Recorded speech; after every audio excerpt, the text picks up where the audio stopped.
second poteau, Pavard.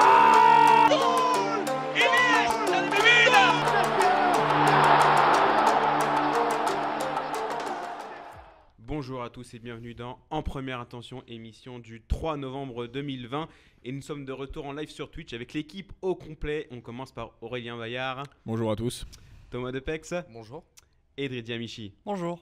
Au programme aujourd'hui, un gros dossier du coup sur la Ligue des Champions avec un petit récap de ce qui s'est passé lors des 2 premières journées et une petite preview de ce qui se passera ce soir et demain soir pour la fin de la phase aller. On va commencer par les news, ensuite les news extraordinaires d'Aurélien, le petit top flop pour résumer ce qui s'est passé ce week-end dans les différents championnats européens, la chronique de Dridi, un match dans l'histoire, ensuite le dossier Ligue des Champions, les matchs à voir du week-end et ensuite pour terminer le quiz. On va donc commencer par les news de la semaine, c'est parti.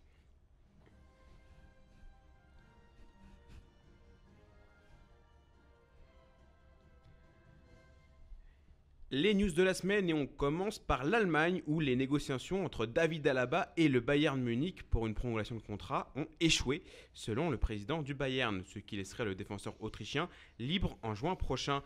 Quel avenir pour celui qui est devenu un cadre dans le club bavarois depuis tant d'années ? Peut-être que la Juventus, qui s'était montré intéressé par le joueur par le passé, pourrait se positionner dessus. Est-ce qu'il a vraiment sa place au sein de la Juventus aujourd'hui ou d'autres clubs potentiellement ? Potentiellement, il a sa place n'importe où. Je le vois pas. Je vois pas en tant que défenseur central, je vois pas où. En tant qu'arrière gauche. En tant que possible numéro 6 aussi. Voilà. Bah oui, puisque sous Sarri, par exemple, Alexandro a eu beaucoup de mal à s'adapter au système. Donc, maintenant, il y a Pirlo. Hein. Il a toujours du mal. Sauf que l'année dernière, c'était compliqué. Sauf que là, tu peux pas juger les 3-4 matchs qui sont produits.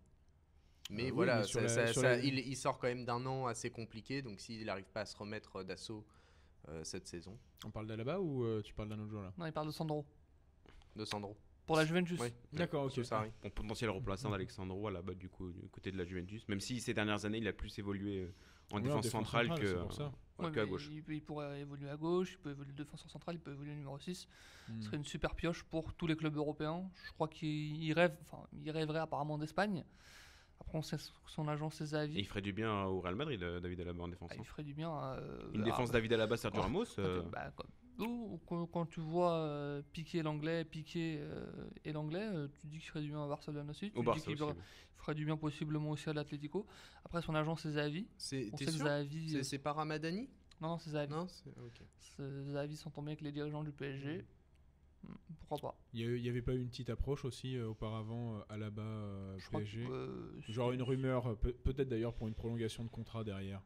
Sans doute, mais là le dirigeant du Bayern l'a carrément fermé la porte. Donc, oui, si on va dire, c'est l'avantage presque du Bayern, c'est que eux quand ils disent c'est stop, tu sais que derrière. Après il réclamait beaucoup, je crois qu'il réclamait 11 millions. Ouais. Après, il a dit 20 que millions et ça s'est arrêté David à 16. Alaba s'est plaint que les chiffres qui ont été divulgués étaient beaucoup exagérés et que le Bayern n'a pas démenti. Donc un conflit entre Alaba et les clubs.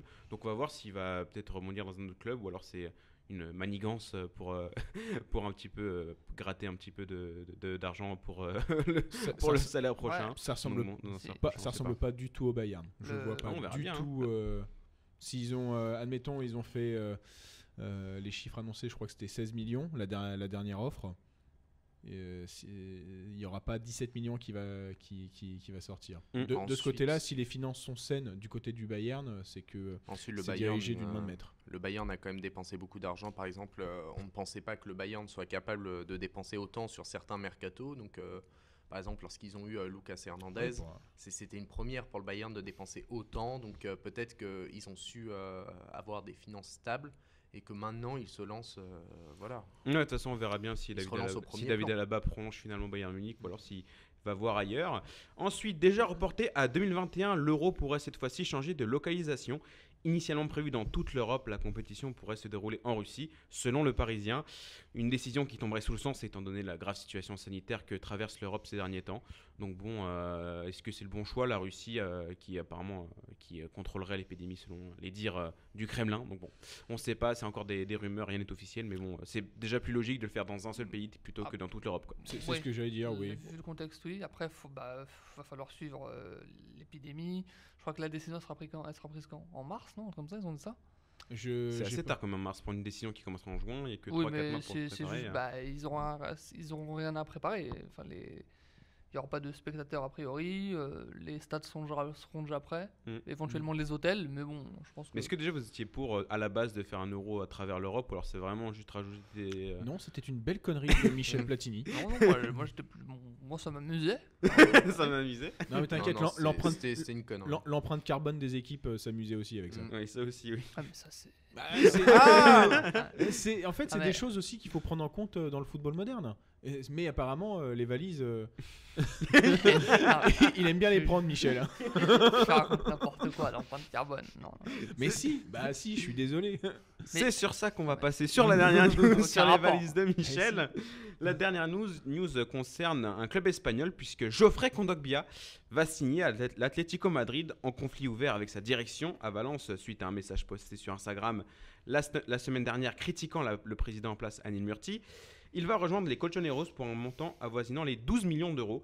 Il arrive pour renforcer le milieu de terrain de l'Atleti suite au départ de Thomas Partey vers Arsenal. Donc bon, l'Atleti qui touche le jackpot, on va le dire, parce que seulement 12 millions pour un milieu pour emporter Thomas Partey.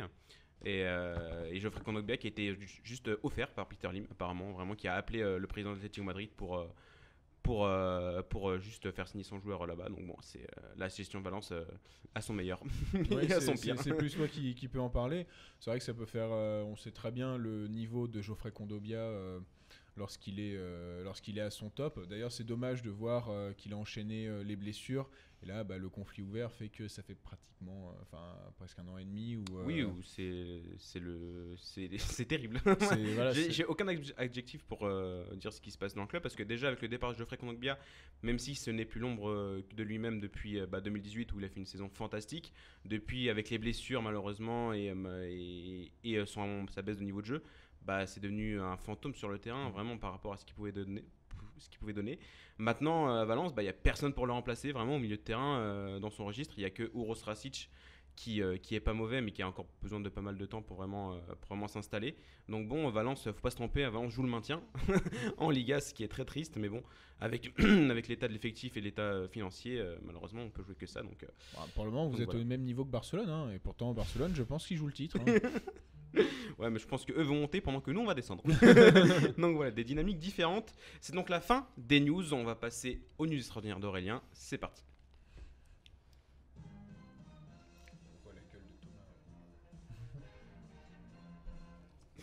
C'est à toi. Allez, est-ce que mes news extraordinaires apportent plus au monde que Jar Jar Binks dans La Menace Fantôme? Bonne question. En attendant, voici 3 nouvelles manchettes. Maillot de la Muerte. Nous critiquons sans cesse les délires de designers sous acide, comme dirait un groupe d'ultra du Red Star, mais force est de constater que le résultat est cette fois-ci réussi. La marque Xali Football, qui habille les clubs de Pachuca, Xolos, Atlas, Santos Laguna, a réalisé une nouvelle tenue s'inspirant de la fête des morts, un pari réussi qui mêle authenticité et histoire, et dont chaque collectionneur, dont moi donc, rêve d'accrocher dans sa penderie. Maintenant, quand la réalité s'approche de la fiction, cinéma et football ont rarement fait bon ménage, mais quelques-uns ont su devenir cultes. Gaulle en fait partie. Pour rappel, nous suivions les aventures de Santiago Muñez, de son Argentine natale jusqu'au Real Madrid. Eh bien, un Santiago Muñoz, par ailleurs grand espoir mexicain, vient de faire sa première apparition sous les couleurs de son club formateur du Santos Laguna. On espère bien sûr que sa carrière sera meilleure que Gaulle 2 et 3. Enfin, au nom du père, être fils de n'est pas toujours simple dans le monde du football. Grosse pensée pour Jordi Cruyff, Christian Maldini et autres Thibaut Giresse. Cependant, il semblerait que Marcus Thuram arrive à tracer sa propre route dans le monde du ballon rond. La semaine dernière, le fils aîné de notre Lilian national a marqué ses 2 premiers buts en Champions League, dépassant ainsi son paternel. Certes, ses défenseurs, c'était plus simple. Maintenant, il ne lui reste plus qu'à faire la même chose sous le maillot bleu, ce que j'espère fortement. Merci à toi Aurélien. On va passer au top flop du week-end dernier. C'est parti.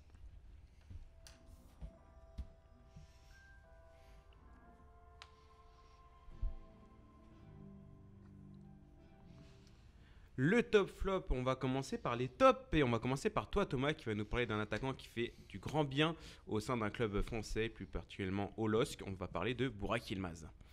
Et oui, tout le monde avait des doutes sur ce joueur quand il est arrivé parce que c'est vrai qu'il a fait toute sa carrière en Turquie, il a joué dans les 3 plus gros clubs. 3 passages réussis d'ailleurs dans les 3 plus gros clubs. Il a toujours réussi, mais c'est vrai qu'on avait il est âgé, il a 35 ans, il a toujours joué là-bas, t'avais des doutes, tu savais pas pourquoi. S'il était si bon, pourquoi il n'est pas parti c'est une question, aucun journaliste ne le sait. Ah oui, c'était une vraie interrogation. Hein. Ouais. C'est, de ce côté-là, Yilmaz... disons que le dernier attaquant de plus de 30 ans qui est passé par Lille, pour moi, ça doit être Patrick Kluivert. Je peux pas dire que les nordistes en gardent un bon souvenir. T'as plus récent, non, comme attaquant de 30 ans. Rémi ? Loïc Rémy. Oui, à la base, c'est lui qui vient remplacer à la base. Hein. Oui, bah oui, Parce qu'il vient complètement. pas remplacer Osimhen. Non, mais il avait pas 34 ans quand il est arrivé, Rémi. C'est ça que je veux te dire. Alors, Rémi, il avait 33. Ah si. Déjà Ouais, 33. il avait du 33 et il arrive. Oui, non, mais en fait, c'est ça, c'est que je Aurélien. voyais pas Rémi aussi vieux. Si, la il est là génération depuis Ben Arfa, toujours. hein. Ouais. Oui, Pas loin. Mais dans tous les cas, voilà, il est arrivé, donc tout le monde avait des doutes et finalement, il avait envie. Il l'a montré. Donc c'est vrai qu'au début, il passait plus de temps hors jeu qu'à participer au jeu, mais au final, il a quand même marqué 4 buts, il a su faire 2 passes décisives. Il est ménagé, donc par exemple, voilà, il joue pas tout le temps puisqu'il y a la Ligue Europa et ensuite la Ligue 1, mais quand il joue, il est souvent bon et souvent il arrive à participer au jeu. Par exemple, le but de Bamba dimanche, et ça part, c'est avec Yilmaz que ça se construit et voilà. Donc c'est un joueur qui est bon dans la finition, et qui participe à la construction. Donc sur 1 ou 2 saisons, ça peut faire l'affaire. Ensuite, si j'ai cru comprendre que son contrat se finissant en 2022, ça c'est peut-être pas mal. Je crois qu'il... Oui, 3 ans, Ouais. 3 ans de contrat. Oui, c'est... bonne surprise. Non, franchement... C'est une super surprise, alors que tout le monde pensait au final que l'attaquant vedette, ça allait être Jonathan David, qui a un peu plus de mal à s'habituer, mais ça, il est jeune, il lui faut du temps. Mais voilà, au final, Yilmaz est présent. Et du coup, les tops de Dridi et d'Aurélien sont très liés. On va commencer par toi, Dridi, qui va nous parler de la prestation d'un ancien milieu de Ligue 1, d'un ancien milieu de l'Olympique de Marseille, qui depuis 2-3 ans avait beaucoup de mal et qui s'est tourné vers l'Italie et qui a montré ce week-end contre Naples lors de la victoire 2-0 de son club Sassuolo, avec un but magnifique contre le Napoli. Bon, avec un peu de chance sur la fin, mais il élimine quand même toute la défense. Tu peux nous parler de Maxime Lopez. Ouais, Maxime Lopez, un très bon joueur. Je m'efforçais de le dire l'an dernier, même si on me censurait. Bon, pour faire la promotion de l'infâme Sanson. J'ai pas dit si c'était Véronique ou Morgane. Je n'ai jamais dit que Sanson c'est non, un bon mais joueur. c'est un joueur que je trouve très neutre, Morgane Sanson, contrairement à Maxime Lopez. Je l'ai toujours dit, j'ai toujours dit qu'il avait vraiment quelque chose, que je l'aimais bien, et qu'il fallait le mettre dans un contexte favorable. Maintenant, il l'est, dans une équipe maniée par un très bon coach, super coach, vraiment. De Zerbi, oui, je confonds toujours. De Zerbi, oui. Voilà. Et voilà, tout simplement, je pense que il n'était pas à son aise à Marseille, entre un Rudy Garcia qui a un plan de jeu minimaliste et Villas-Boas qui suit la même ligne en moins bien, c'est dire. Non, là, pas en moins bien. Si, dans le jeu, c'est moins bien. C'est moins bien que l'année où vous faites finale d'Europa League. L'année dernière, tu avais des bons matchs avec AVB. Si. Non, si, tu en as eu. On parle de Maxime Lopez, pas de l'OM. Pas intermittence, mais 5 si tu veux, je t'accorde. Tu en as eu. Bon, 5 sur 38, c'est pas mal. Moins de 38 vu qu'il y a eu le. Ah merde. 5 sur 21. Ça fait un 5e. Voilà. Donc on va revenir à Maxime Lopez, qui a été très bon, qui comprend déjà les mécanismes du jeu de Sassuolo, et ça c'est très important. On aurait dit qu'il est fait justement pour ce jeu, pour ce style. Il a d'ailleurs fait une déclaration, je crois que c'est à France Foot ou à l'équipe, j'ai oublié, où il disait que les entraînements là en Italie c'était vraiment très strict, très rigoureux, où il pouvait rester de 13h à 21h, où tant que l'exercice n'était pas assimilé, l'entraîneur insistait, il pouvait y passer 1 heure, 1h30. Non, il a dit les entraînements ne durent pas 1h30. Non, mais oui, mais moi je te parle des exercices. S'ils sont assimilés ou non, ils peuvent y passer 1h30 jusqu'à que ça soit assimilé. Donc là, c'est là aussi la patte du coach, d'un coach travailleur, d'un coach qui est récompensé parce qu'ils sont 2e de Serie A. Mais ça, Aurélien en parlera très bien. Logiquement, Aurélien, avec Sassuolo qui bat Naples, sans ses cadres, sans Caputo, etc. Voilà, en fait, c'était surtout ça. Pourquoi mon top de ce week-end, c'est que déjà, Sassuolo fait partie des 3 équipes de Serie A qui est encore invaincue pour le moment. Donc, Les deux autres sont le Milan AC, qui est premier, et l'autre, la troisième, c'est la Juventus, qui est troisième aussi. Donc, finalement, c'est vrai, tiens, ça serait une stat intéressante de voir quand même qu'après 7 journées, le trio de tête de la Serie A est invaincu. Mais bon, c'était surtout ça en fait la grosse performance, parce que on l'apprend comme d'habitude 24 heures auparavant que Berardi et Caputo ont des problèmes physiques, que Juricic en fait on savait pas trop ce qu'il avait. On a su, je crois que c'était hier, en fait il est positif au Covid-19. Et donc on voit quand même une équipe de Sassuolo qui est joueuse, qui perd sa triplette d'attaquants, qui a quand même marqué donc 13 buts sur les 18 au total.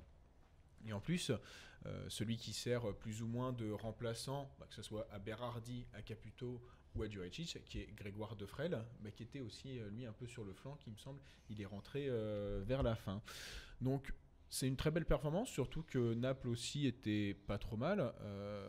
D'ailleurs, c'est Bakayoko qui se fait mystifier sur le but de Maxime Lopez, alors que je trouve qu'il fait que depuis qu'il est arrivé à Naples, il apporte aussi beaucoup de choses. Et ben voilà, Sassuolo deuxième, c'est bien parce que c'était une équipe qu'on avait vue plutôt joueuse déjà sous Eusebio Di Francesco quand ils sont arrivés. Derrière, ils avaient réussi la première année, ils avaient réussi à se sauver de justesse. Ils avaient encaissé des défaites, je crois un 7-2 contre l'Inter. Et donc on voyait cette progression plutôt linéaire. Et depuis 2 ans, ça restait dans la première moitié de tableau, mais sans pour autant toucher vraiment les places européennes. Et du coup, est-ce qu'on peut imaginer une progression un peu comme l'Atalanta ces dernières semaines, ou c'est un peu utopique? Pour moi, non. Alors peut-être pas en Champions League. Déjà, il serait bien qu'ils commencent par l'Europa League, tout simplement parce qu'à un moment, ils étaient vraiment dans ces places-là. Il me semble il y a 2-3 saisons. Et après, Di Francesco est parti, De Zerbi est arrivé. Il a fallu qu'il mette sa patte, même si ce sont 2 coachs joueurs, il y a quand même quelque chose.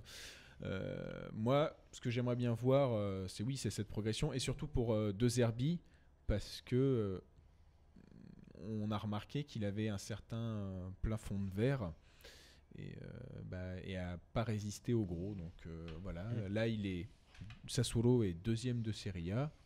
C'est quand même. On va donc passer au flop, et tu vas garder la parole, Aurélien, puisque tu nous as parlé du trio de tête en Serie A avec Milan AC, Sassuolo et la Juve. Il y a un club qui ne fait pas partie des trios de tête malgré une très très bonne saison l'année dernière. C'est l'Inter Milan qui a beaucoup de mal en ce début de saison. Oui, c'est vraiment je dirais que la seule satisfaction de l'Inter actuellement, c'est Romelu Lukaku. Mais derrière, on se retrouve. Il y a un truc, t'as l'impression depuis le début de la saison, il y a quelque chose qui n'arrive pas à passer avec Conte. Sûrement un résidu de la finale perdue. Parce qu'on sait très bien comment ça peut faire mal à un club. Une finale européenne, c'est quand même le Graal, que ça soit Europa League ou Champions League. Et là, ils ont du mal à démarrer. Et d'ailleurs, c'est des résultats qui se retrouvent aussi en Champions League. En plus, une des recrues phares de janvier, qui était Christian Eriksen, pour, je crois que c'était à peine 20 millions d'euros. Ouais, c'était ça. Il n'arrive pas à s'intégrer au système de Conte, alors que franchement, on s'imaginait que c'était la pièce maîtresse, le joyau du 3-5-2 de Conte.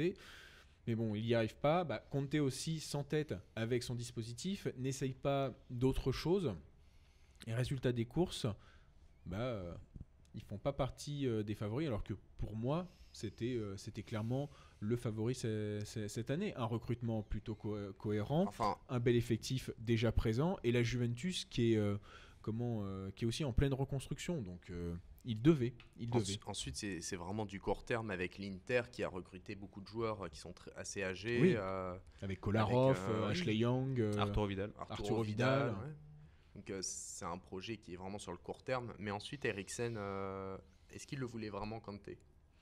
J'ai cru comprendre que non. Il y a une espèce de pas de bisbille, mais on se demande en effet si Conte voulait vraiment Eriksen, mais il serait parfait pour moi en fait dans ce dispositif. Donc même admettons qu'il ne le veuille pas, j'arrive pas à imaginer en disant tiens, comment ce mec-là qui a donné toute une palanquée de ballons à Kane et Son, qui sont quand même deux beaux attaquants, il n'arriverait pas à faire pareil avec Lautaro Martinez et Romelu Lukaku.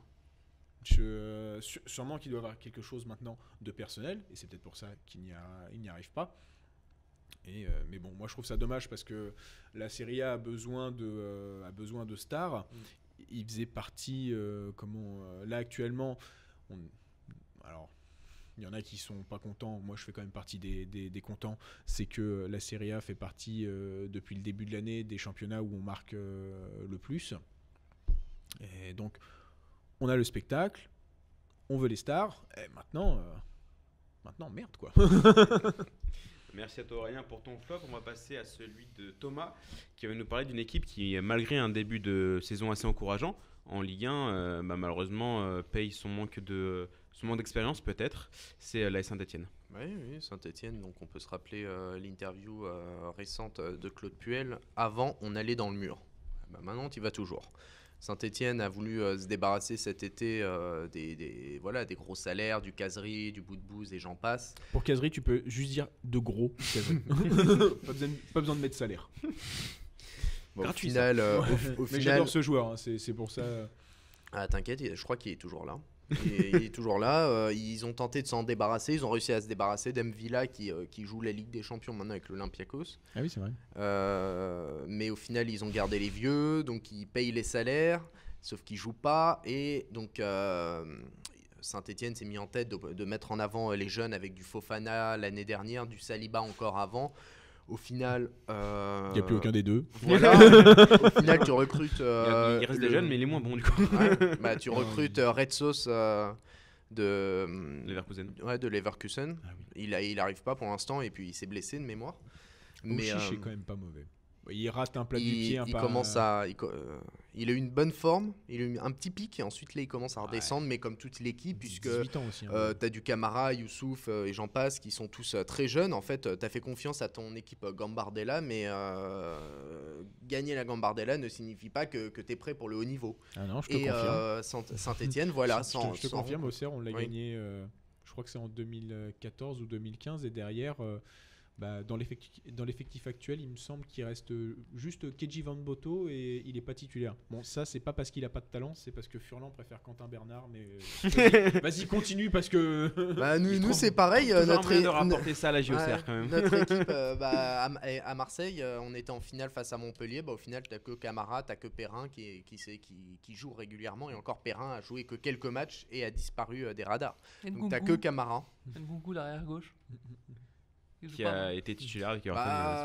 Excuse-moi, j'ai regardé les matchs des jeunes et je le trouvais assez con et mauvais défensivement, donc il a su progresser. Ancelotti l'adore.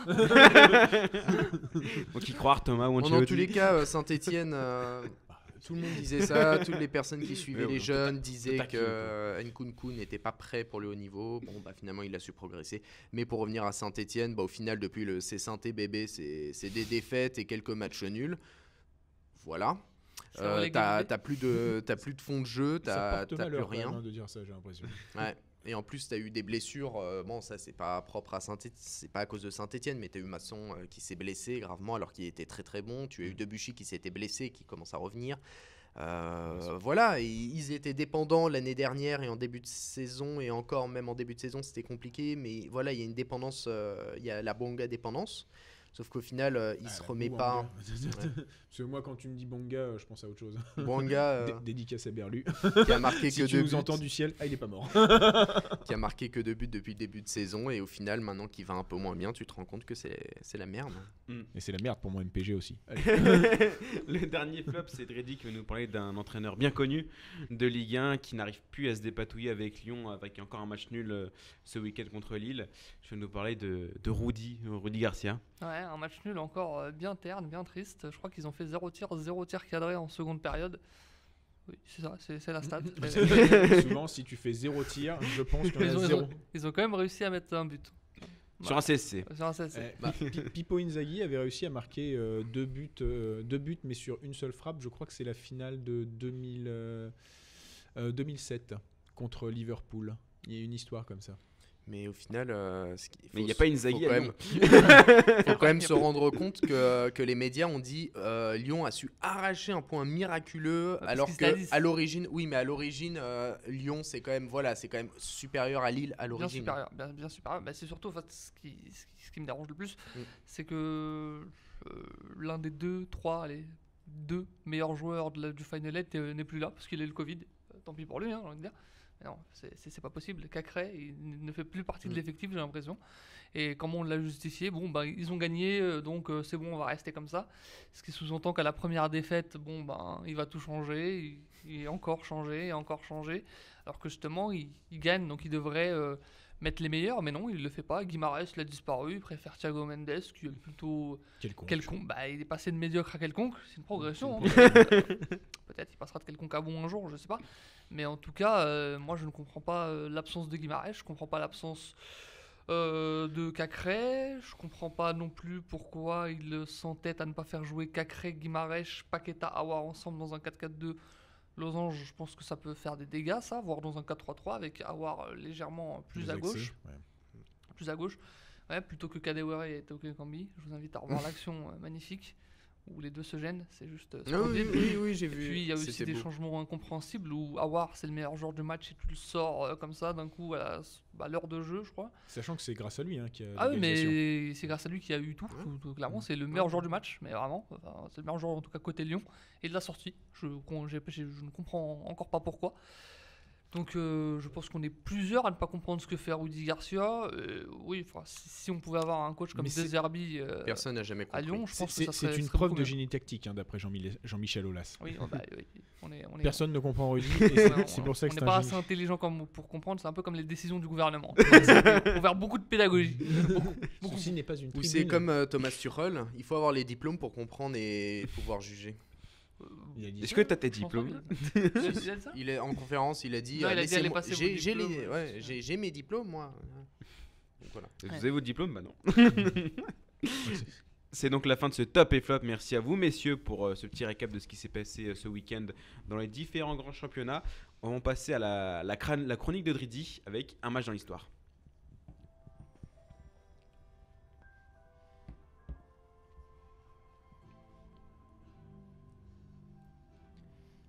De quoi vas-tu nous parler ce soir, Dridi? Je vais vous parler d'un match, mais plus particulièrement d'un match qui a sauvé un entraîneur. À l'heure justement où les entraîneurs, je crois que la durée de vie d'un entraîneur c'est 3 ans, moins de 3 ans même. Ça dépend des clubs. J'avais sorti la stat sur une sur les gros clubs, je crois que c'est tous les 2 ans, un truc comme ça. Enfin, bon, bref. Moi, je vous parlais d'un coach qui est resté 27 ans en poste. 27 ans, c'est Sir Alex Ferguson, tout à fait. Bravo. Je connais plus. En même temps, c'était soit lui, soit Wenger. Donc, oui, c'est. T'as une chance sur 2. Bravo, t'as bien tiré. C'est un match de FA Cup. Oh, oui, il connaît. Il spoil pas la chronique de Dridi, voyons. Pardon, c'était un test. Bon, tu veux faire peut-être la chronique non, parce que je me rappelle même plus. C'est un match de la FA Cup qui oppose Manchester United à Nottingham Forest. Figure-toi. Tu sais que c'est un club qui a gagné plus de Champions League que de championnat national. Merci de m'apprendre des choses. Alors, on est le 7 janvier 1990. Manchester United est en grande difficulté puisqu'ils n'ont plus gagné de... Si, t'étais né? Non, je l'ai pas né. T'es sûr? Oui. T'avais déjà 30 ans. Ah oui, t'étais pas loin. Non, je t'ai pas une idée. Je serais pas plus vulgaire. Bon, c'est un match assez terne, 7 janvier 1990, que Manchester United finira par gagner 1-0. Bien triste 1-0, ça faisait depuis le mois de novembre qu'ils n'avaient pas gagné. Et il se trouve que il y a une anecdote derrière ce match, c'est très simple, c'est que si ils avaient fait un match nul ou une défaite, eh bien, Sir Alex Ferguson ne serait pas Sir Alex Ferguson, il aurait été viré. Résultat, il aurait été sœur, mais dans un couvent. Sœur, sans doute son sœur retraitée, peut-être, ou sœur chômeur, je sais pas. Il aurait été ça. Bon, comme quoi, ça nous montre justement la cruauté du football, la beauté aussi, puisque il a remporté 13 premières ligues, 2 Ligues des Champions, tout ça en 27 ans. Chapeau, sœur. Ouais, il y a tellement dû y avoir de légendes qui ne se sont pas écrites. On aurait pu faire la même chose avec Zidane, je pense, et Wolfsburg. Oui, où il aurait pas passé le cap. Pareil, Deschamps et l'Ukraine. Énormément de matchs comme ça piliers, mais bon, c'est pour ça qu'il y a cette chronique. Ouais. Et n'oublions jamais que la première qualité d'un entraîneur pour Sir Alex Ferguson, c'est la chance. C'est pas une blague. Ouais, non, mais c'est... D'où le Fergie Time, il y a un Ouais. petit côté de chance quand même Oui. d'avoir la chance au bon moment, au bon endroit. Donc bon voilà, c'est l'histoire de Sir Alex Ferguson. On va passer à une récap, un preview de ce qui se passe en Ligue des Champions. C'est parti.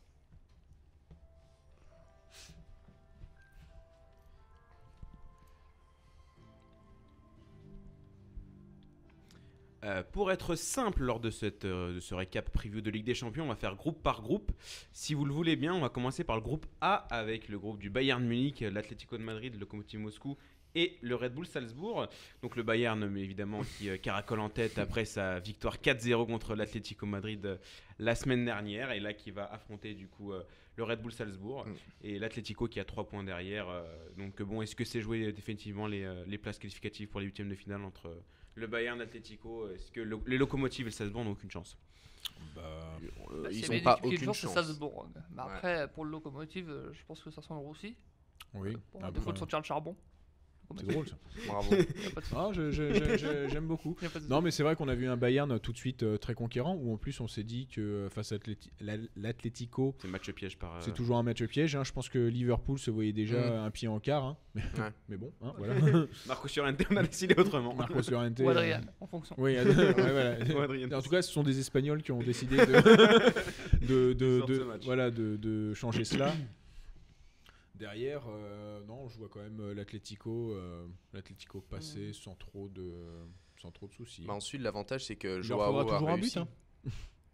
a réussi à s'intégrer au système Simeone. Et c'est ça qui est important, c'est que l'année dernière, ils recherchaient sans cesse quelqu'un qui va sortir du lot dans un système qui s'affaiblit presque d'année en année. Porte le micro près de ton truc, Jacques Martin. Près de ta bouche, voilà. Et au final, Joao a réussi, donc surtout que l'Atlético, ils sont quand même. Oui. Ils sont bien endettés avec le lapin, avec le petit gars. Ouais, justement, juste pour revenir sur Geoffrey Kondogbia, du coup, il a été acheté 12 millions parce que l'Atlético ne pouvait pas mettre plus, malgré les 50 millions encaissés pour Thomas Partey. Ouais. Et encore, Simeone avait vraiment fait pression sur la direction pour recruter un joker après le départ surprise de Partey.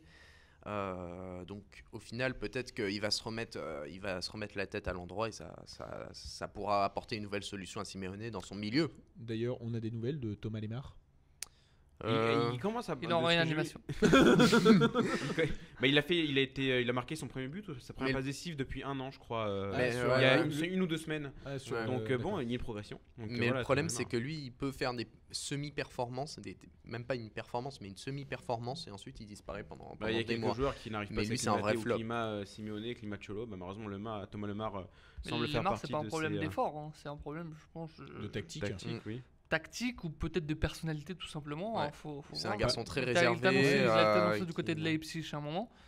Ça aurait été tellement bien. Ça aurait été beau, je pense. Ouais. Et au final, c'est Griezmann en prolongeant qui souhaitait des renforts. Et voilà, il avait dit que c'était une bonne idée d'avoir Thomas Lemar. Au final, il est arrivé, Griezmann se barre et Lemar reste. Il est du pif, Antoine.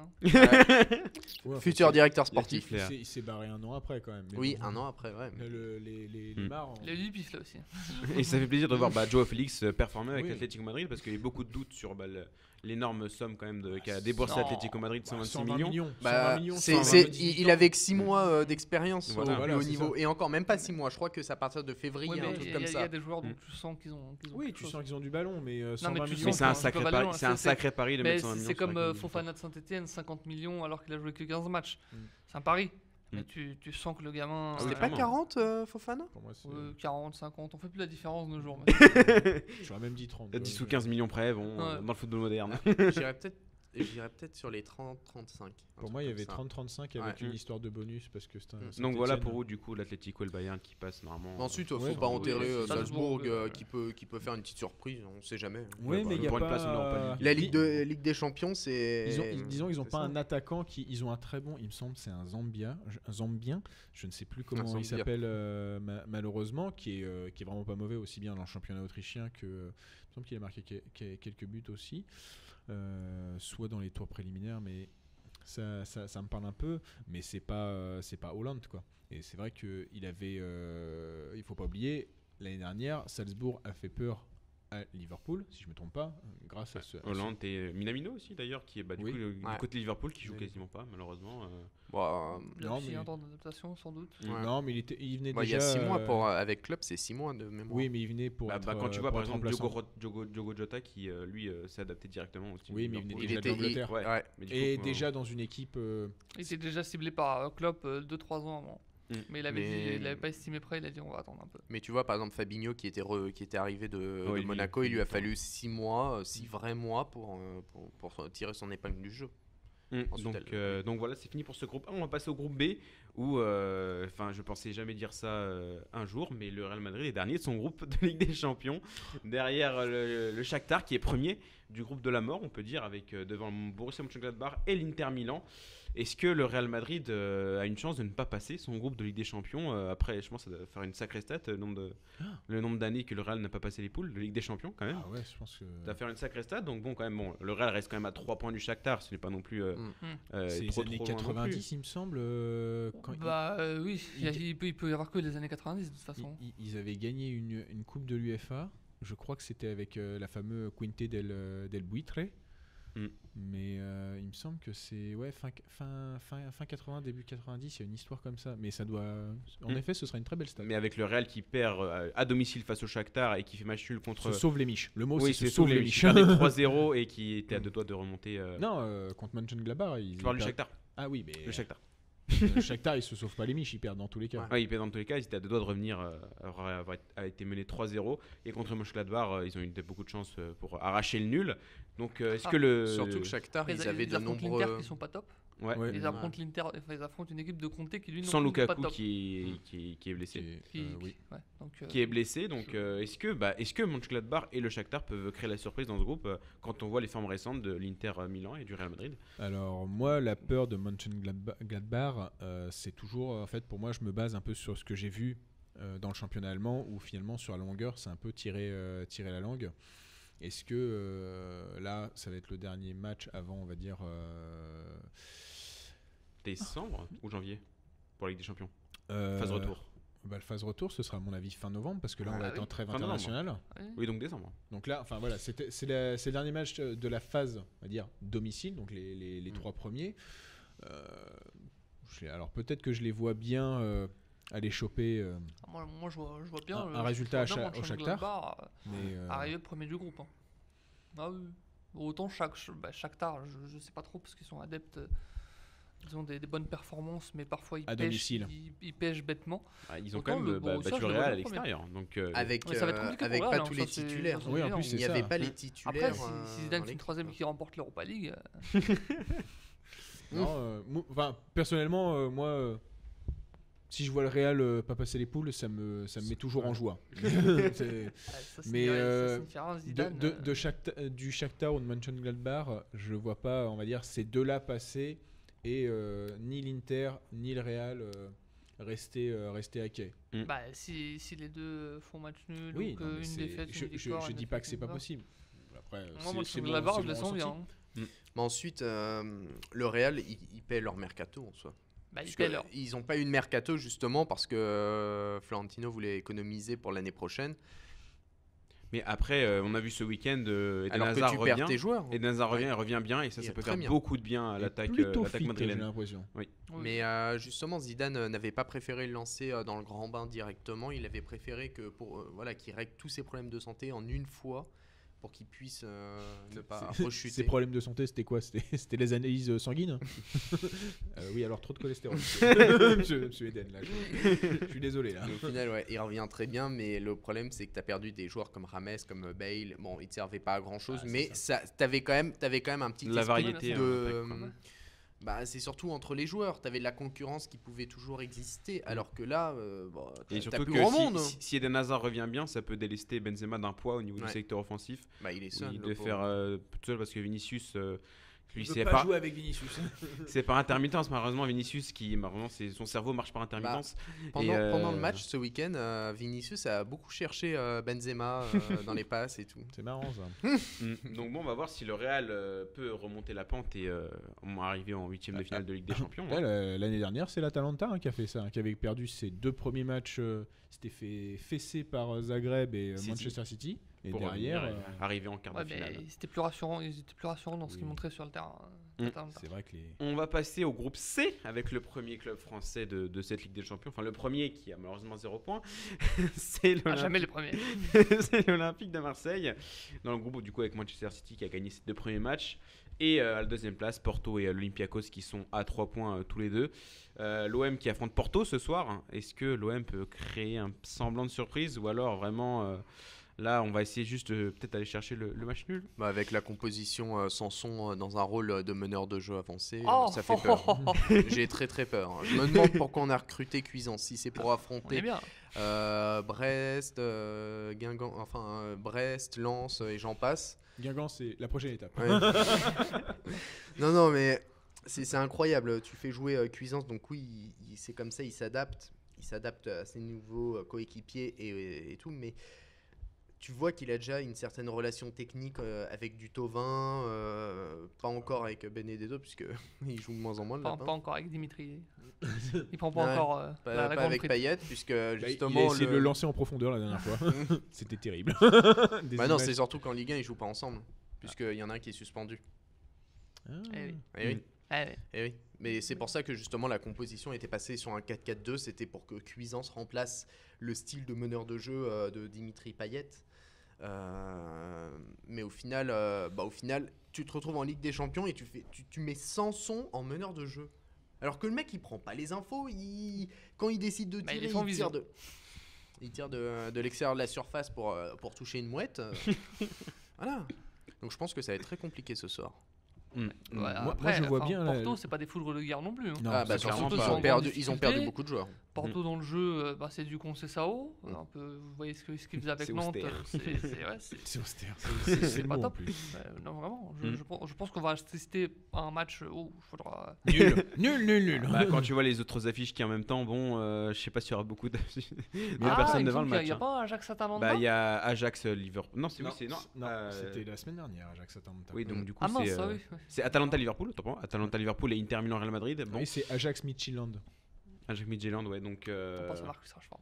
Donc voilà, bon bah la transition est toute trouvée pour le groupe D. Mais je pense que l'Olympiakos peut Créer la surprise peut et créer la peut-être surprise. passer, Depuis le début, je sais pas, ils ont une équipe qui tourne pas trop mal. Ils ont ils ont un ancien Marseillais qui aime prouver qu'il en a encore sous la semelle, J'allais dire autre chose. sous la sextape. Et voilà. Donc on va Et en plus, passer. en Manchester City, on a des difficultés. Donc, On va L'un dans passer au groupe D avec le groupe du beau jeu, on va appeler ça comme ça, avec Liverpool qui caracole en tête avec 2 victoires lors des 2 premiers matchs. Et du coup, je pense que ça va la deuxième place jouer entre l'Atalanta et l'Ajax. L'Ajax qui va jouer du coup Midtjylland. Aurélien, il a rien regardé dans ce groupe. Il a pas regardé. Bah, tu sais pourquoi j'ai pas regardé? il est pas abonné. Je suis pas abonné. Je suis désolé, tout simplement. Laisse-moi te. Moi, je suis abonné, moi. Voilà. T'es abonné toi? Ouais. Et pourtant, il a regardé Shakhtar Real. Ah, tu vois? Non, mais attends. Il paye un abonnement alors qu'il est incapable de se payer un repas en entier. Bah, bien sûr, c'est ça. C'est ça la beauté du jeu. C'est ça la beauté du jeu. Faut faire des choix dans la vie, monsieur. Ouais. Manger ou le beau Quel jeu, radin. du coup on choisit le beau jeu. Ah non. Donc du coup l'Atalanta qui est deuxième avec 4 points, l'Ajax qui est troisième avec 1 point et Midtjylland malheureusement qui a 0 point. Donc vraiment la deuxième place du groupe devrait se jouer entre l'Atalanta et l'Ajax. L'Atalanta qui est pour l'instant devant mais qui devrait jouer Liverpool ce soir. Donc à voir s'ils arrivent à arracher un résultat positif. Ça va être très compliqué même si Très bon dur. du coup la défense Très de dur. Liverpool sans Virgil van Dijk avec quand on Sans connaît Fabinho aussi, hein. Ouais, sans Fabinho quand on connaît le pot offensif d'Atalanta, C'est quoi? C'est ça peut faire mouche. Non, il est blessé de mémoire. C'est Joe Gomez et Ouais. Ah. Et- Joe Gomez et Non, j'allais dire Lovren, mais il est parti au Zénith. bah non Ah. et Ah. Joe Gomez Attends. Ah, j'ai un trou de mémoire. Tu me poses une colle merde.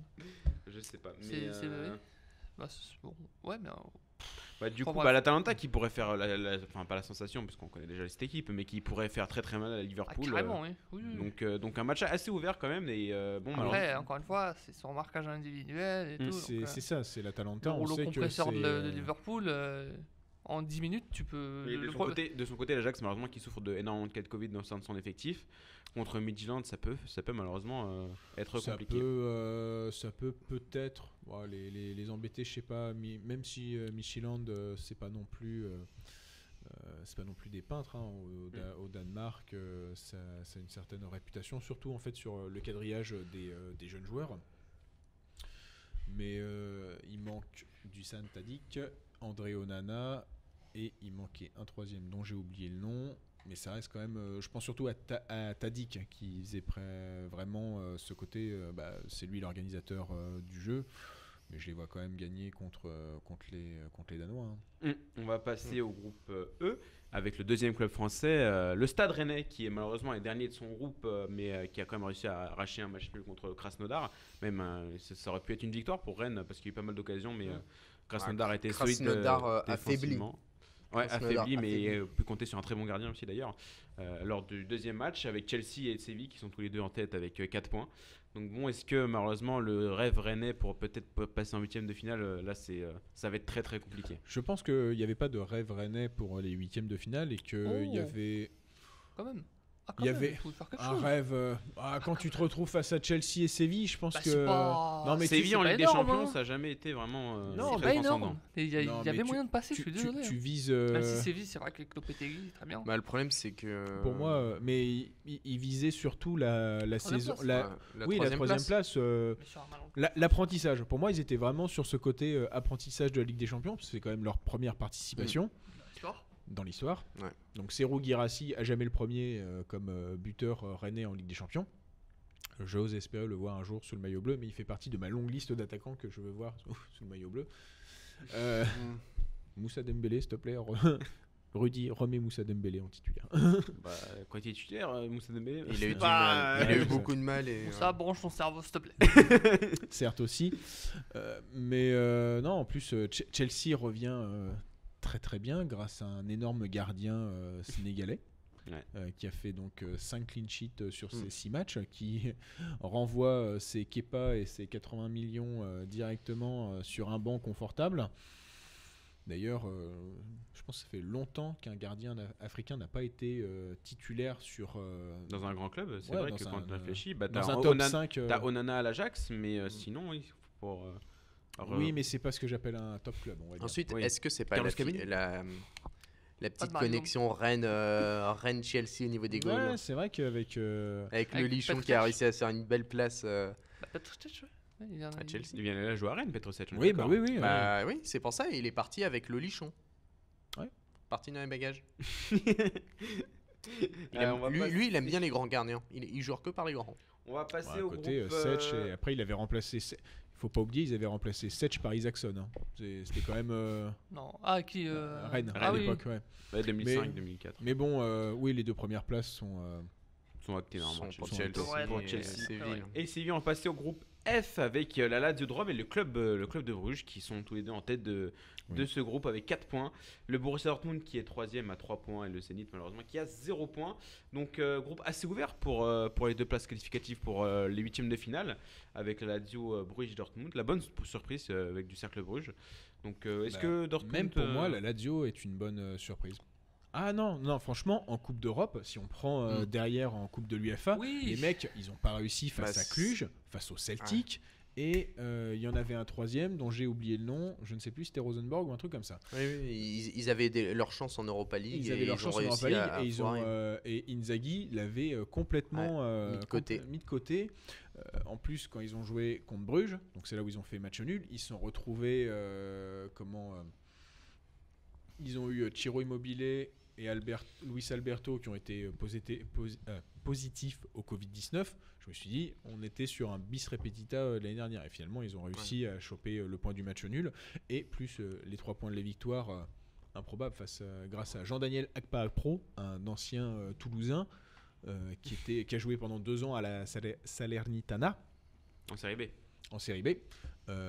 C'est un héros qui vient de nulle part, sachant que ce mec-là, donc ça fait 2 ans qu'il y était, mais c'était particulier puisque Salernitana est en fait le deuxième club qui appartient à mon ami Lotito, le président de la Lazio de Rome. D'ailleurs, ça fait partie des quelques magouilles qu'il y a en Italie. Lazio Salernitana, ça fait un peu jaser de l'autre côté des Alpes. Passons. On va passer du coup, là malheureusement on va pas grand chose à dire, à moins que Bruges peut faire la surprise et passer en 8ème de finale. Ils ont un bon comme gardien. Ouais. Comme les chefs de Bruges. Ouais. Voilà. Bien joué ça. C'est terrible. Mais non, mais on aime bien les surprises. Après, Dortmund. Merde. On va passer au groupe G, le groupe du Barça et de la Juve, avec le Barça qui a battu la Juve la semaine dernière, malgré les Faut trouver les points. Les 3 hors-jeu d'Alvaro Morata, les 3 buts de Morata face au Barça. La Juve qui est deuxième avec 3 points et Dynamo Kiev et Ferencváros qui se partagent les miettes avec un petit point. Donc bon, là, aucun suspense, le Barça et la Juve qui passent en 8e de finale avec le Barça qui devrait finir premier de la poule. Je sais pas si le Dynamo Kiev est pas capable d'aller. La Juve, j'ai peur. Hein. Enfin, la Juve, ouais. Autant le Barça, ils ont 6 points, donc ils ont un petit matelas. Autant la Juve. Surtout que Pirlo ne cesse de répéter match après match. On est en train de tout reconstruire. Pour l'instant, on peut pas proposer telle chose. Pirlo, c'est un véritable pari. Et en gros, plusieurs supporters juventini se sont imaginés c'est notre nouveau Pep Guardiola. Alors déjà, je les arrête parce que Pirlo, il n'est pas formé à la Juventus. Que sur les clubs qu'il a marqués, il y a d'abord un club en rouge et noir qu'il a beaucoup plus marqué qu'un club en blanc et noir. Petit aparté.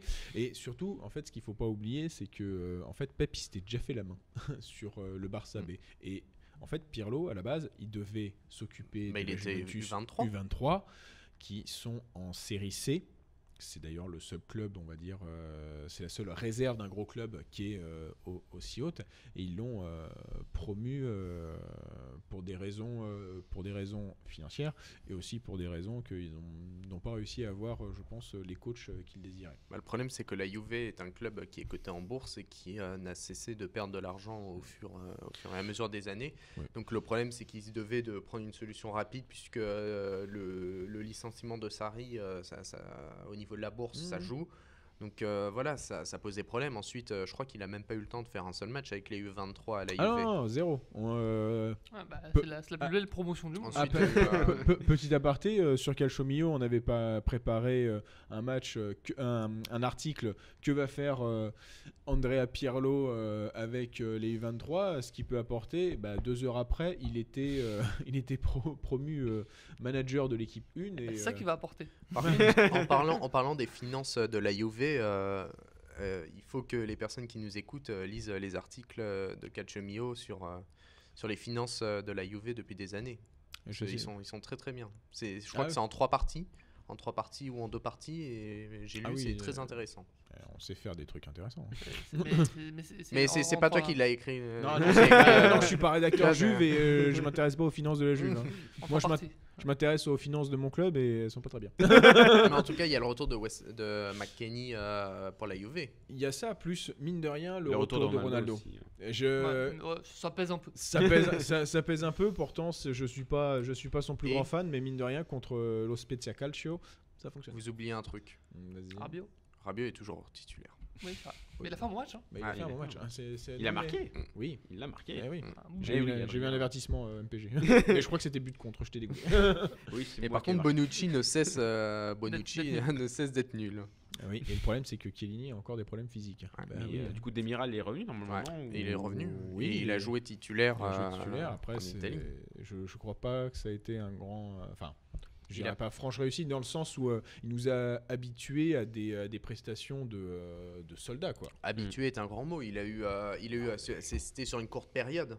Ouais, c'était son émergence sur une courte période et au final il s'est blessé. Mais Demiral, je crois qu'il est revenu, mais il a un peu de mal depuis son retour. On va passer au dernier groupe avec évidemment le Paris Saint-Germain.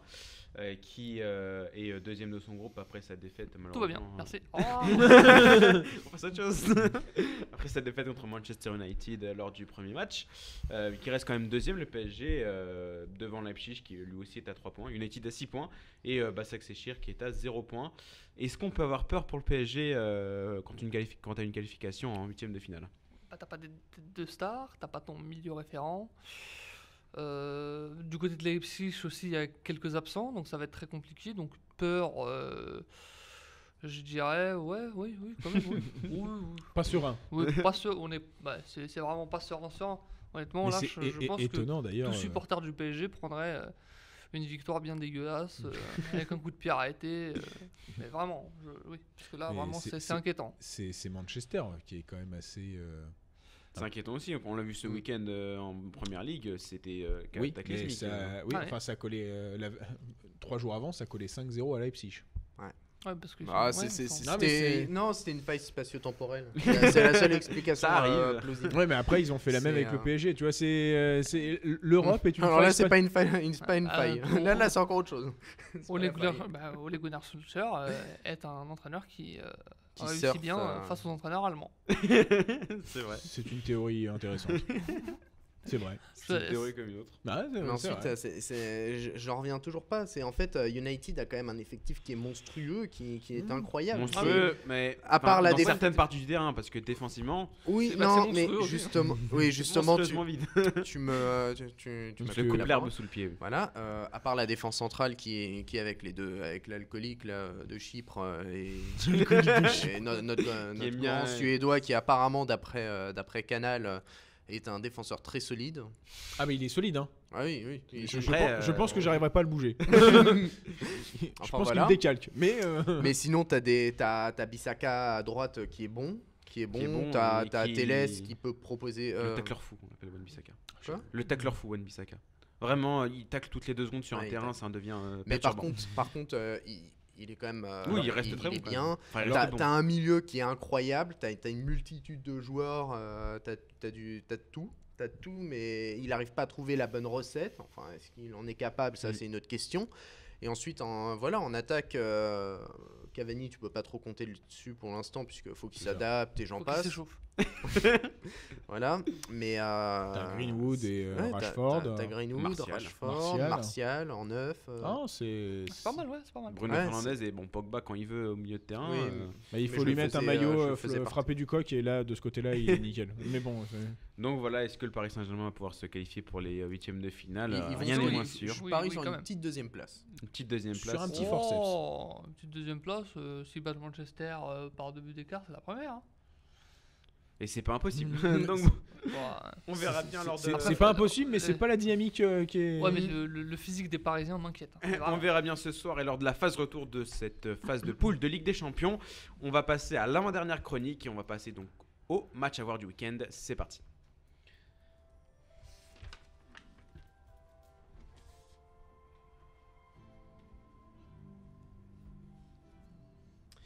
On va passer au match à voir du week-end et on va commencer par toi Aurélien qui va nous parler d'un match qui ne paye pas de mine sur le papier entre Benevento et La Spezia.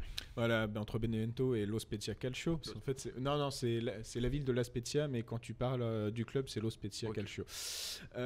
Pourquoi? Parce que c'est un match de promu et tout simplement, c'est que j'imaginais, on va dire, ces 2 équipes galérer. Dans le sens, Benevento avait, complètement survolé la série B, mais bon, Brescia aussi l'année dernière avait survolé la série B, proposé un peu de jeu et pourtant a fini dans les limbes très rapidement de la Serie A pour finir relégué piteusement. Surtout que notre ami Pippo Inzaghi, comme quoi j'ai bien fait d'en parler tout à l'heure, notre ami Pippo Inzaghi, il arrive très bien en série B, puisqu'il avait réussi à ramener donc là Benevento, il a obtenu la promotion. Avec qui il avait... J'arrive plus à retrouver. Je sais qu'avec Venezia, il avait réussi la promotion entre série C et série B et qu'il était arrivé au play-off l'année de sa promotion de série B à série A. Bon, il avait malheureusement échoué. Mais là, apparemment, il commence vraiment à apprendre, parce que ça reste pour moi un entraîneur relativement jeune, une cinquantaine d'années, il doit les approcher, avec un style de jeu pas forcément à son image, parce que sinon ça aurait été aussi très particulier. Mais voilà, et en face, tu as aussi un club de la Ligurie qui, pour moi, n'avait pour moi pas du tout les armes en Serie A, mais qui pourtant est au-dessus de la ligne de flottaison. Et quand tu regardes les clubs relégables, tu as l'Udinese, il me semble qu'il y a aussi le Genoa, enfin bref, ce n'est pas eux. Et l'entraîneur Vincenzo Italiano est aussi intéressant tactiquement. Ça va permettre... l'un des 2 vainqueurs commencera déjà à avoir un petit matelas de sécurité sur la zone rouge, Donc forcément, ça va essayer de choper les 3 points. Et petite particularité, c'est vrai que si on a envie de suivre Benevento, c'est pour le frère de Lorenzo Insigne, Roberto Insigne. D'ailleurs, c'était la semaine dernière ou il y a 2 semaines, c'était duel fratricide. Les deux avaient marqué lors du match. Les deux avaient marqué une première depuis les années 90. Voilà. Johan Crochet l'a raconté dans l'after. C'était sa news extraordinaire. Et là, je me suis dit, tiens, Aurélien. C'est con. Mais je l'aurais pas eu depuis les années 90, mais c'est vrai que j'aurais dit que les deux Insigne. Mais t'aurais fait ton travail de journaliste. Opta Paolo. Et surtout, en fait, du côté de Lo Spezia Calcio, c'est Tommaso Pobega qui, pour moi, qui est une des petites pépites du Milan AC. Je n'ai pas forcément compris son prêt au club promu, parce que pour moi il pouvait largement être le vice caissier, surtout qu'il avait franchement non, mais là tu peux même pas te moquer de Franck Caissier. Il est très bon, il est très bon. Non mais je sais qu'il a laissé une image exécrable, non mais c'est sûr, hein. Les pieds carrés et tout, il les a un peu, et s'il faut être meneur de jeu c'est compliqué, mais là disons qu'en plus Pobega il avait quelque chose, il paye pas de mine, mais il fait aussi 1m88, donc il a une dimension physique aussi particulière. Il s'adapterait très bien en Ligue 1. Mais non, parce que par contre il a des véritables qualités techniques. Il a des véritables qualités techniques, balle au pied, gardez-le. Il n'est pas fait pour la Ligue 1. Sachant que voilà, ce petit jeune, ce qu'il avait de particulier, c'est qu'il avait été prêté en série C, il s'est intégré très rapidement. Il a été prêté en série B, un promu qui était le Pordenone Calcio, club du Frioul, qui a fait une saison magnifique pour un promu parce qu'ils sont arrivés aussi en play-off. Il était le playmaker, d'ailleurs c'est lui qui marque les 2 premiers buts en série B de l'histoire du Pordenone. Et là, il arrive à la Spezia. Il a marqué son premier but en Serie A face à Juventus. Je lui en espère beaucoup d'autres et surtout de revenir sur le maillot Rossoneri. On va passer à toi, Thomas, qui va nous parler d'un match d'une équipe en Première Ligue qui fait un très bon début de saison. Il s'agit de Southampton face à Newcastle. Exactement, ouais, puisque en fait, je sors de ma zone de confort. Pas de match de Ligue 1 cette semaine. Il a plus Téléfoot, c'est juste ça. Si, j'ai toujours Téléfoot. Je l'ai pendant 1 an encore. Abonnement non. Voilà. Non, je commence à sortir de ma zone de confort, mais c'est vrai que jusqu'à présent, j'arrivais toujours à choper le match qui finit toujours par être moisi. Donc là, j'espère que je ne vais pas me gourer avec ce match. Donc Southampton qui compte sur un entraîneur, l'ancien entraîneur. Aston Buttle. Ouais. Donc pour éviter de te faire mal aux oreilles, je vais dire. De Leipzig. Un club allemand qui appartient à la galaxie Red Bull. Un club allemand de l'Est qui appartient puisque c'est vrai que cet entraîneur avait commencé son travail l'année dernière. Il était en fin de contrat, il y avait une certaine incertitude autour de son sujet, autour de lui. Et au final, il a prolongé jusqu'en 2024. C'est une très bonne nouvelle puisqu'il a dit qu'il allait pouvoir poursuivre son développement, proposer du jeu, essayer d'améliorer, de faire de Southampton un club, un bon club. Et pourtant, ils ont vendu Pierre-Emile Holberg. Et ça, c'est quand même un de leurs joueurs principaux. Quand un club est bien géré dans l'ensemble, tu peux te remettre facilement d'une vente d'un joueur important. Là, Ward Prowse, dédicace dans MPG, Lorenzo. Ward Prowse prend une certaine dimension, mais une dimension qu'on attend depuis 4-5 ans facilement. Ouais. Voilà. Ouais. Là, je crois qu'il fait partie des meilleurs buteurs de son équipe. Il a quel âge, Ward Prowse là? Il a 26-27 ans déjà, Ward Prowse là. Ouais, il a un truc du genre. Ou alors s'il a 24-25, c'est parce qu'on le voit depuis tellement longtemps. Moi, depuis très longtemps qu'il est censé représenter le futur du milieu anglais. Là, et puis révèlement sur le tard. Southampton peut compter sur Ings. Danny Ings, qui est dans les meilleurs buteurs de la Première Ligue avec ses 5 buts en 7 matchs. C'est une équipe qui propose quelque chose. C'est beau puisque la Première Ligue n'a pas d'entraîneur anglais, enfin de grands entraîneurs anglais. Mais par contre, ils ont su.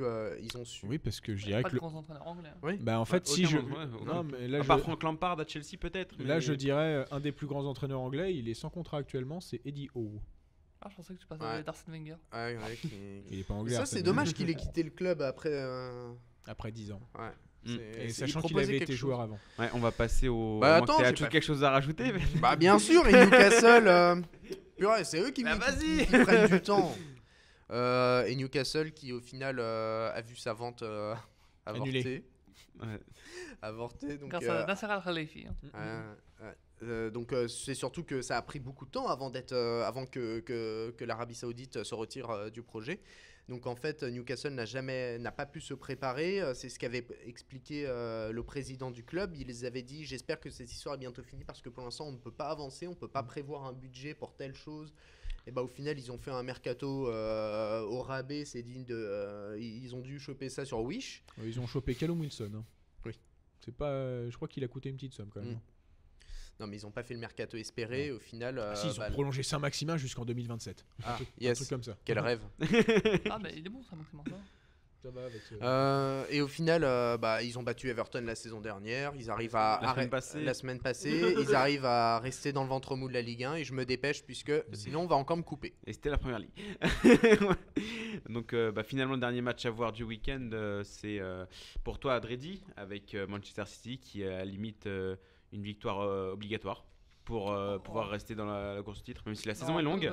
Mais là, c'est quand même assez. La saison est longue. Je crois qu'ils ont quoi, 6 points de retard sur Liverpool, mais avec un match de moins.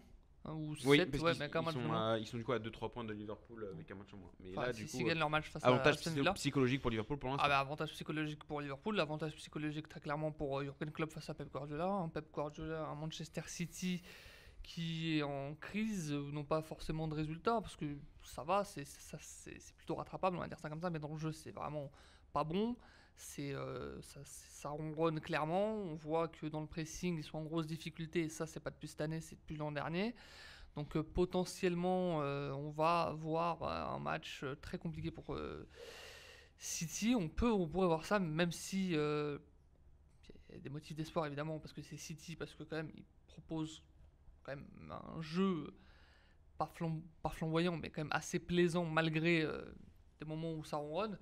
Leur motif d'espoir ça reste quand même malheureusement la blessure de Fabinho et celle de Van Dijk, mais c'est sûr que ça va être très compliqué et j'ai hâte de voir comment Guardiola surtout va se réinventer, parce qu'on voit un Guardiola qui prend de plus en plus de précautions, notamment on l'avait vu face à Lyon, on le voit aussi dans ce début de saison, il prend de plus en plus de précautions, il n'arrive pas à gérer ce football fait de transition, en tout cas pas encore. Donc j'ai hâte de voir comment il va gérer ça, même si j'ai très peur pour lui. Merci à toi Dridi, on va passer très rapidement au quiz entre nos 3 chroniqueurs ici, c'est parti. Je vais désactiver son truc. Sabotage.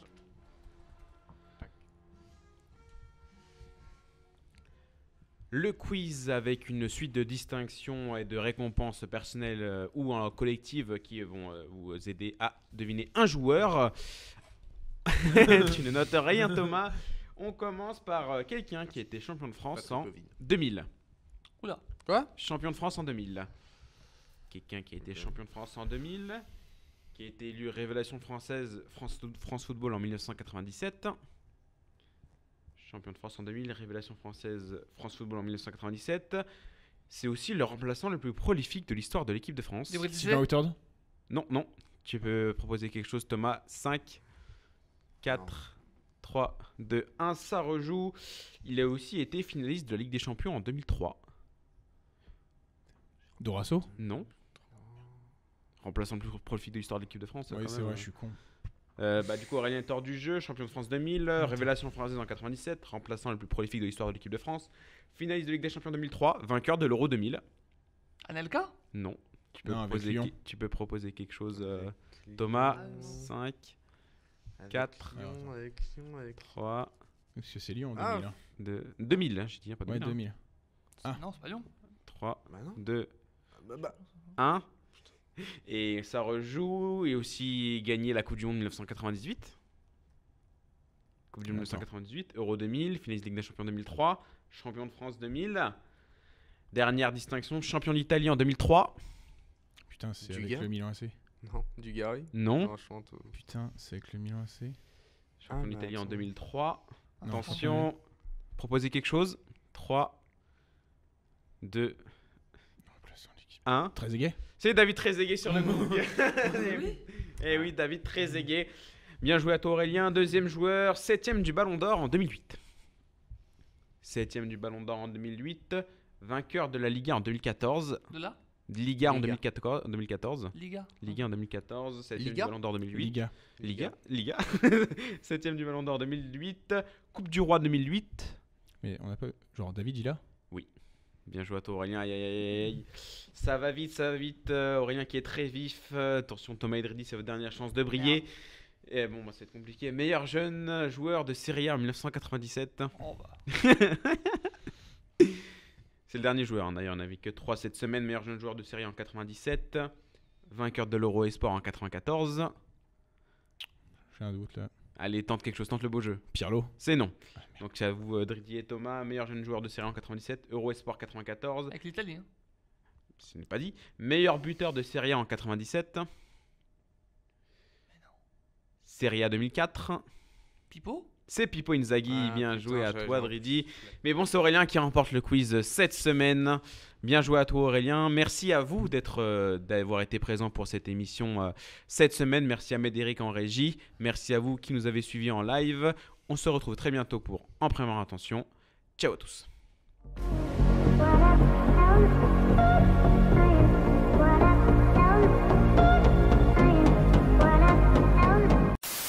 Second poteau Pavard.